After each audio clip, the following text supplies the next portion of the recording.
باران ساڵە لە دەنگ پیا و لە ڕوخسار نیم چافرەتە هەڵەیەکی گەورەی خسۆتە نێو سۆشیال میدیا بەنینەوە کە درێژەکانی و بەجلە نیم چەڕوتەکانی ناوی ڕاستەقینەی چییە؟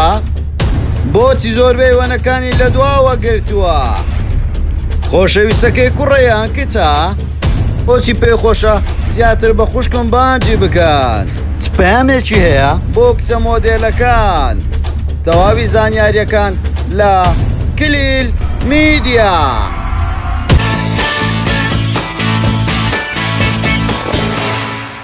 باران ساڵە وەکو گەنجێکی مێگاباتیست لەم چەند ساڵی کۆتایی بەدیار کەوت و دەنگدانەوەیکی زۆری بەدوای خۆی داهێنا لە نێو سۆشیال میدیا هەڵایەکی گەورەی ناوە.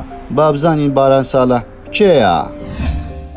باران ساڵە لە ڕاستیدا ناوی بارزانە، خەڵکی باشووری کوردستان و خەڵکی شاری هەولێر و هەر لە هەولێریش لەدایک بووە. لە ئێستادا تەمەنی 28 ساڵانە. باران ساڵە چۆن دەستی بەکاری مێکاپ ئارتیستی کردووە؟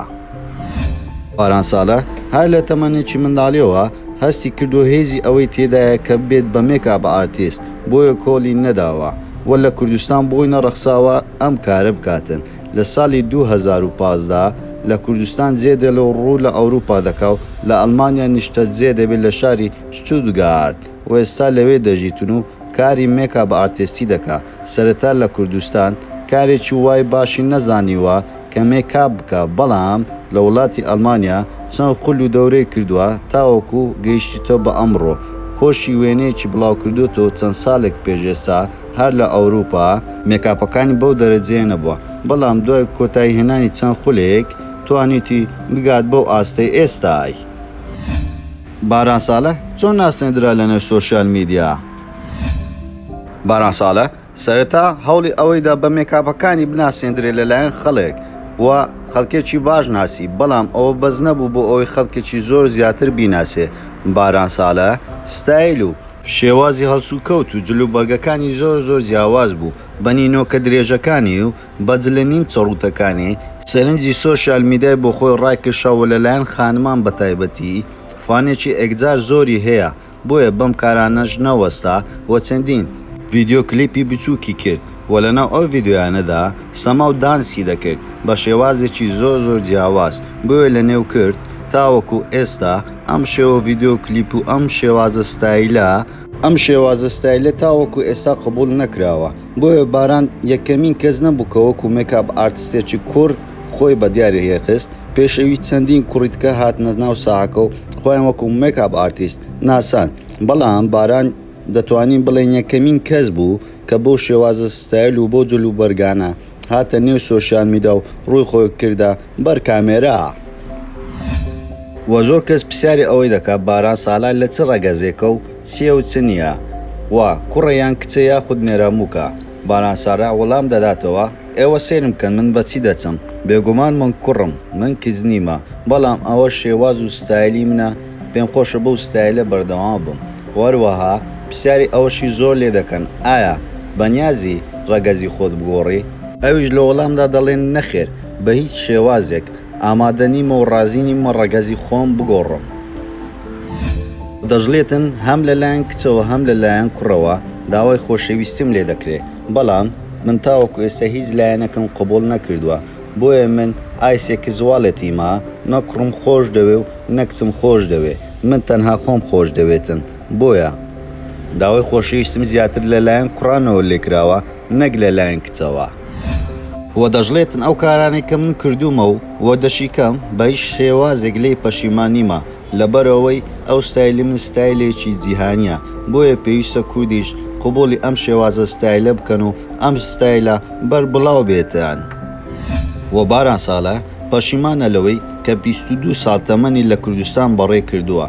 دەڵێتن لەبەرەوەی ئەگەر لە کوردستان بامایە هەز و ئارەزوەکانم بەجێ نەدەگەیشت و نەمدەتوانی ئەو بارانی ئێستا بم کە ئێوە دەبینن، لەبەرەوەی ئەو شێواز و تەقالیدا کە من دەمویست لە کوردستان ڕێگە پێنەدراو بوو و منیش نەمدەتوانین لەبەر ماڵۆم ئەو کارە بکەم. و باز لەوەش دەکاتن دەڵێتن خەڵکێکی زۆر دەڵێن باران ساڵای لەگەڵ ماڵەوە هیچ پەیوەندیەکی نەماوە، بۆیە ئەم قسانە دوورن ڕەڕاستی، من تاوەکو ئێستا پەیوەندێکی زۆر پتەوەم لەگەڵ ماڵەوەمان هەیە، بەڵام خزم و کەسەکانم وازم لێ ناهێنن، دەڵێن ئەم کارە مەکە و ئەم کارە شیاونیە لەگەڵ ئێمە ناگونجێ. بۆیە من خزم و کەسەکانم هیچ بەلاوە گرنگ نییە چی دەڵێن و چی دەکەن، بەڵام لەگەڵ ماڵەوە پەیوەندێکی زۆر پتەوەم هەیە. زۆر جارویە تەلەفۆنم بۆ دەکەن کاتم نیە لە سەریان هەڵبگرم. بۆیە ئەو قسانە هەموو دوورن لە ڕاستی کە دەڵێن باران ساڵە هیچ پەیوەندێکی لەگەڵ ماڵەوەیان نەماوە. وە دەژڵێتن زۆر شانازی بەوەی دەکەم کە ئێستا هەمە، بەڵام ئەگەر کچ بامایە تەقلم بە 1000 پیاو لێ دەداوە، ئەو کاتە زۆر جوانتر بە دەردەکەوتم و شێواز و ستایلم زۆر جیاوازتر دەبوو. هەمومان دەزانین باران ساڵ لەگەڵ چەندین هونەرمەند و مێکاپ ئارتیست نێوانیان زۆر خۆشە و ئەوانیش بە خوشکم باگم دەکەن. ئێمەش لە باران ساڵەحمان پرسی ئایا تۆ پێت ناخۆش نییە کە ئاوا بانگ دەکەن؟ ئەوش لە وەڵامدا وتی زۆر ئاساییە ئەگەر بە خوشکم بانگم بکەن، زۆر دڵیشم پێخۆش دەبێت بەڵکو بگرا دەستخۆشیشان لێ دەکەم. و چەندین جار قسەی لەسەر کچە مۆدێلەکانی شەیە وە گلەی و ڕقنیان لێ هێ و دەستخۆشیشان لێ دەکا. لە ماوەی نزیکانە لەگەت چەندین کچە مۆدێل لەیان بۆ بەدە مەقالێ. بۆ نمونە ئەم کچێ دەیوت جلی هەرزان ناکڕم مارکە نەبێت لەبەر ناکەم. باران ساڵە هاتە دەنگ و چەندین قسەی پێوت وتی زۆر ئاساییە بۆ هەر نرخێک بێ کە جل لە بەرکەی، مهمەوێت تۆ پۆشتە بیجلەکانێک ڕێک و پێک بێتن، بەوە نییە جلەکانت تا چەند مارکێ و گران بەهایە. لەگەڵ باران ساڵە هەموو کاتێک گەنجێک دەبینین بە ناوی ڕۆژیار چێیە؟ باران ساڵە دەڵێ تەنها ئەم ڕۆژیارە هاوڕێمە و من هاوڕێتی هیچ کەسی تر ناکەم، ئەو بۆ من بەسە تاوەکو ئێستاکە، بەڵام ڕۆژیاریش هەمان ستایل و شێوازی وی هەیە. بۆیە مەسلەیەکی کوردی هەیە دەڵێتن مەنجەرگەڕە قەپاغی خۆی دیتەوە. لە نێو سۆشیال میدیا خەڵکێکی زۆر ڕقنی ئەویان هەیە لە باران ساڵە بۆ وێنەکان زۆربەی لە دواوەن. باران ساڵیش وەڵامیان دەدا تۆ دەڵێتن من دواوی خۆم خۆشەوێ بۆیە وێنەکانم زۆربەی لە دواوەن. ئەمەش ستایل و ستایلێکی نوێیە، پێویستە ئەمەشتان قبول بێتن لەگەڵ ستایلەکانی تری من. ئەمە ستایلی منە و من ناگۆدرێم، پێویستە ئێوەش چاوتان بکەنەوە. ئایا تۆ وەکو تاچێکی کورد پێت خۆشە منداڵەکانت ئەم شێوازە ستایلە بەکاربێنن و ئەم ستایلە جیهانیە دووبارە بکەنەوە؟ ئەگەر بەدڵتە بۆمان لە کۆمنت بنووسە. زۆر سوپاس بۆ سیرکردنی تەواوی ڤیدیۆیەکەمان و ئەم جارە پێتان خۆشە لەسەر چ کەسایەتێکی تری بەناوبانجی کوردستان ڤیدیۆ دروست بکەین بۆمان لە کۆمنت بنووسە و هەروەها کۆمنت و لایک و شێریشتان لەبیر نەچێتن و سەبسکرایبی کەناڵەکەشمان بکەن و زەنگۆڵەکەشتان لە یاد نەچێ بۆ ئەوەی تو یەکەمین کەسبی کە بابەتەکانمان ببینن. هەموو کات لەگەڵتانین لە کلیل میدیا.